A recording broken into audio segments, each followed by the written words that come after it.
Sit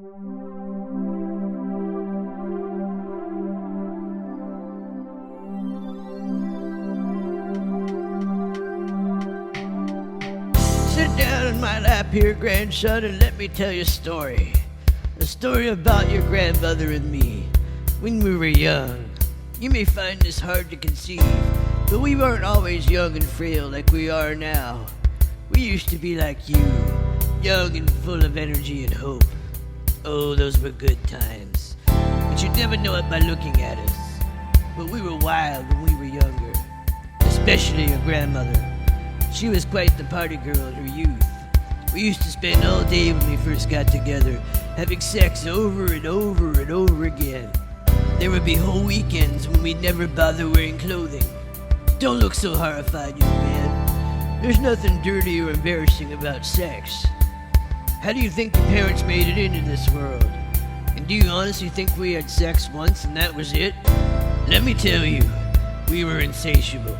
Why, it only took the flimsiest excuse to get us to take our clothes off and go at it like a couple of horny zoo monkeys. Hell, we probably did it in every room and on every piece of furniture in this house.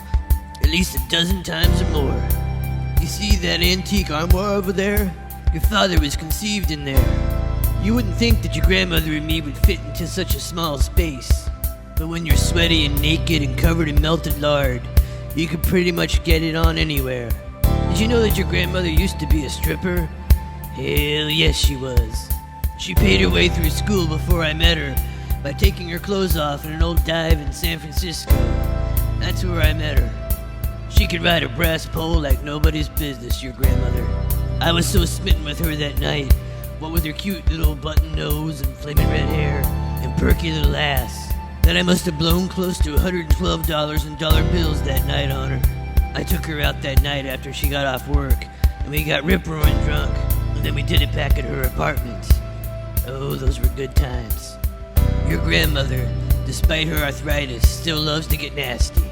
Ever since they came out with that erection pill, we've been going at it like teenagers again.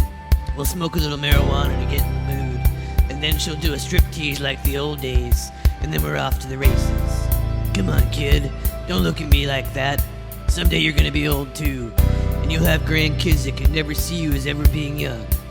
Man, oh man, we had some good times. Did I ever tell you about the time I bought 4 hookers in a whorehouse in Tijuana and brought them back to my frat house for the weekend? I think I might have some pictures here somewhere.